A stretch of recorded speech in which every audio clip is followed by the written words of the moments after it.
Researcher notes.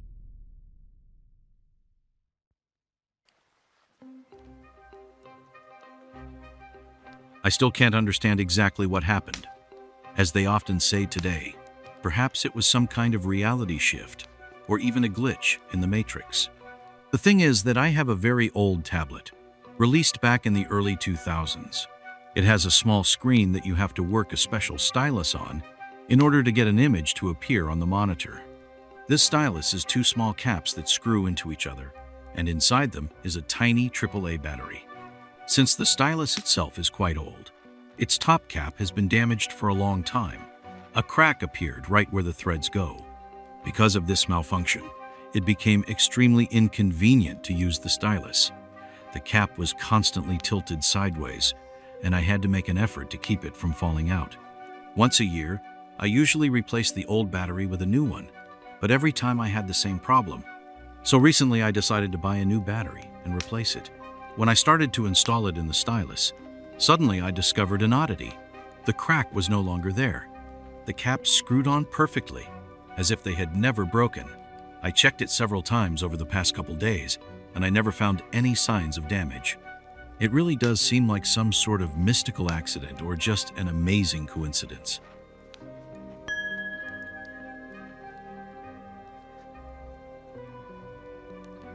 I'll try to keep it as brief as possible, although the story is quite unusual.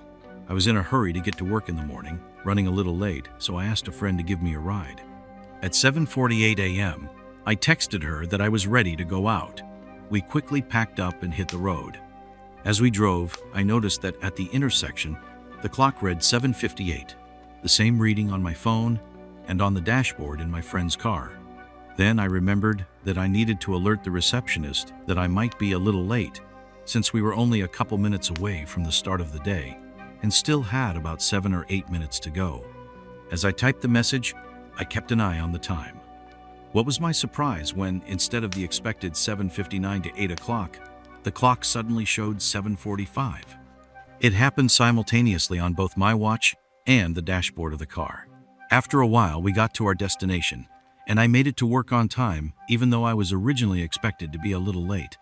It turns out that while we were standing at this intersection, time somehow went backwards, and I was at work before I sent a text to my friend.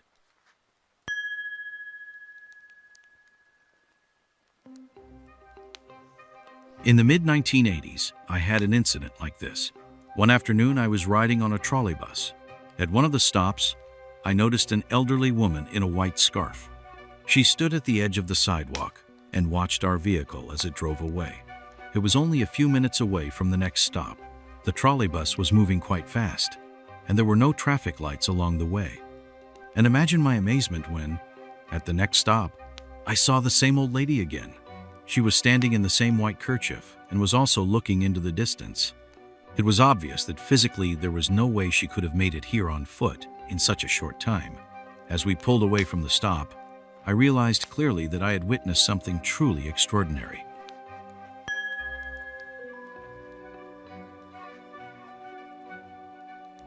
A dream. It happened in 1970, when I was only 5 years old. One night, a strange dream came to me. I found myself in another country where armed riots had broken out. A group of criminals were trying to carry out a coup d'etat. In the end, the forces of law and order prevailed over the rebels. But my dream was dark. My parents died defending the country from the rebels. In the final dream, I, a little girl, stood in the middle of a huge room with a transparent glass roof, resembling a closed stadium. I was surrounded on all sides by my parents' friends and comrades, young men holding white roses with dewdrops glistening on their petals. They were all silent, immersed in deep sorrow, and I felt an inexpressible loss as I began to cry. This dream left a deep trace in my soul. For many years afterwards, whenever I saw water drops on white roses, tears came to my eyes. In real life, my parents remained alive and well, and it was only much later that I began to ponder the meaning of that vision. Perhaps I thought the dream was influenced by the news about the Chilean junta, which was actively discussed on radio and television at that time. However, after a while I noticed one detail. My dream happened 3 years before the real coup in Chile. Moreover, the ending of my dream was different from what actually happened. Moreover, at that moment, I did not have enough words to describe what I had seen, although I fully understood what was happening in my dream. Only when I became an adult, I was able to express my memories coherently. For myself, I will say that a dream cannot always be interpreted literally. Not necessarily in a dream, parents can express the parents themselves. The first thing to pay attention to when in a dream is where you are. It is this that tells you what sphere it is about. And in your dream, it is not about your personal life, but about the sphere, which in reality at that moment is not known to you, if the place is not familiar to you. Physical death outside does not mean death in reality. For example, the death of a husband or wife in a dream means divorce, discord. That is, a certain person will die conditionally as a husband, but not as a physical body. Feelings outside are not encrypted. What you feel in the dream and will feel in reality. Beautiful flowers outside if they are fresh, and all is well with them, are feelings of love for the one to whom they were intended.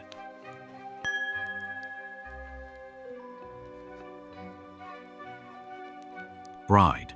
A story that happened in 2018 left an indelible mark in my memory. I have a friend who lives in the south of Russia.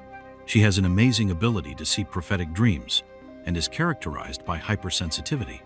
Her psyche is so delicate that some people believe in her psychic abilities, while others are skeptical. Personally, based on a number of circumstances, I am inclined to believe that her visions have a basis. One day she came to visit me, and we decided to go to Domodedovo to pick up a parcel. I sat behind the wheel. She took the passenger seat. The route was familiar to me, and I drove confidently. We were approaching the airport, and everything was going smoothly, with familiar signs flashing along the road. Suddenly, however, I realized that I was in a completely unfamiliar place. The signs had disappeared, there were no cars around, and the navigator had stopped working. I felt anxious, but logic told me that the asphalt road must lead somewhere, so I continued driving. After driving for some distance, I noticed that the road curved into a circle. This gave us both a shock. We drove through this strange area several times until we finally noticed that the road had changed slightly. Suddenly, a signpost, Lit Carino, appeared in front of us. This name instantly brought back unpleasant memories for me. Once upon a time, when I was a teenager, I read in the newspaper that this place was considered cursed. Drivers talked about the increasing number of accidents that were allegedly caused by a girl in a wedding dress voting on the side of the road. If a driver stopped to give her a ride, more often than not it ended in a tragic accident. At that time, I had not driven a car yet, so I took this information rather as a scary fairy tale, but the name of the town remained in my memory. Now, being there, I experienced a kind of mystical horror. There were indeed memorial mounds near the road, which added to the gloominess of the atmosphere. I decided not to tell my friend about my memories, given her sensitive nature. To myself, I tried to remain calm, though fear was growing inside. My friend suddenly turned back and began to move her lips soundlessly, as if she were saying a prayer. At that moment, I gripped the steering wheel tightly, trying to concentrate on the road. Soon there was a fork in the road, and I quickly turned right. To my relief, we were soon near the airport. My nerves were on edge when my friend turned to me with the question, "Who's the bride who hooked up with us?" I felt like the world had turned upside down. The friend said she felt a slight breeze, turned around and saw a girl in a wedding dress in the back seat. This happened in the winter. I think it was January or February. Hearing those words, I could barely keep from losing control of the car. My hands were shaking, and I could barely keep myself from stopping in the middle of the road. I asked my friend why she had been silent all this time. She answered that she immediately realized that the girl did not belong to this world and began to recite a protective prayer. After that, the ghost disappeared and the right road opened before us. To this day, I can't understand what exactly happened that day. Every time I remember those events, a chill runs through my body. I have never driven through Lake Carino again, and I don't even wonder if accidents continue to happen there. I hope no one else will ever have to face such an experience. I apologize for such a long story. I tried to keep it as brief as possible. I wish everyone peace and good luck.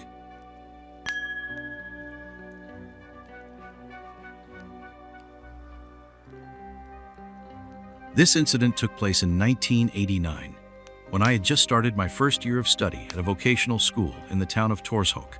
We lived in a dormitory not far from the school.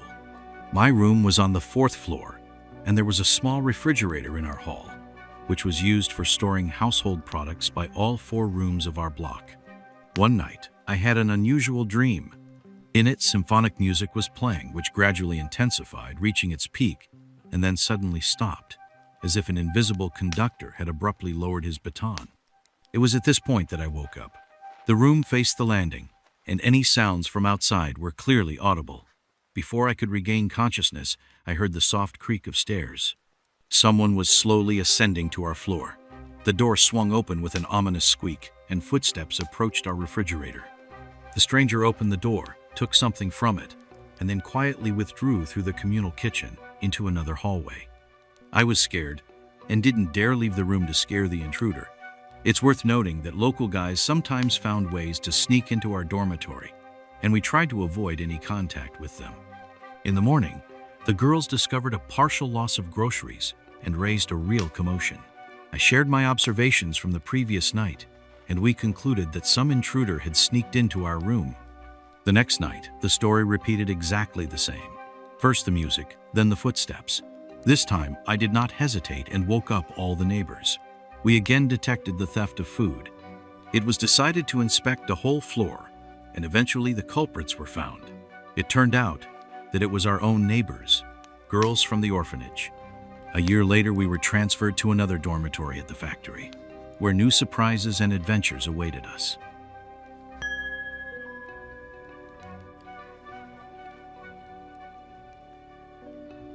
A strange event happened in my apartment.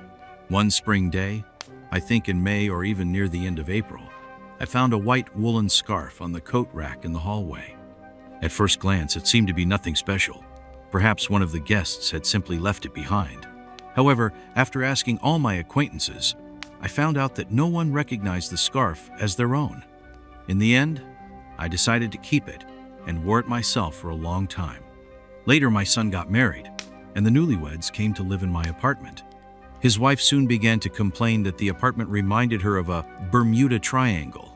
Things disappeared without a trace every now and then, although they had always been in exemplary order. It seemed very strange to me, because in the 20 years that we had lived there, nothing like that had ever happened. On the contrary, one day a thing appeared, that very scarf. 3 years later, my children bought their own place, and I went back to my apartment. Since then, the inexplicable loss of things began. Something keeps disappearing, as if by itself. I have no doubt that this has never happened before. I live alone now, and I am pretty insular, so there's no one else to blame. Perhaps my daughter-in-law brought some mysterious energy with her.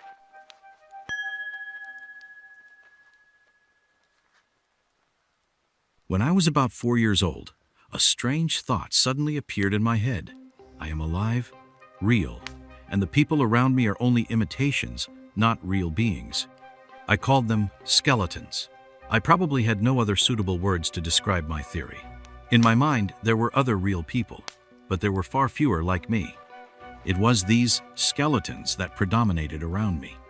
This happened back when I was a kid, long before theories about fake people like NPCs and other such concepts came along. Back then, of course, there were no sources of information about it, nor did I hear anything like that on television or in adult conversations. So where did the idea come from? How did it come into my head?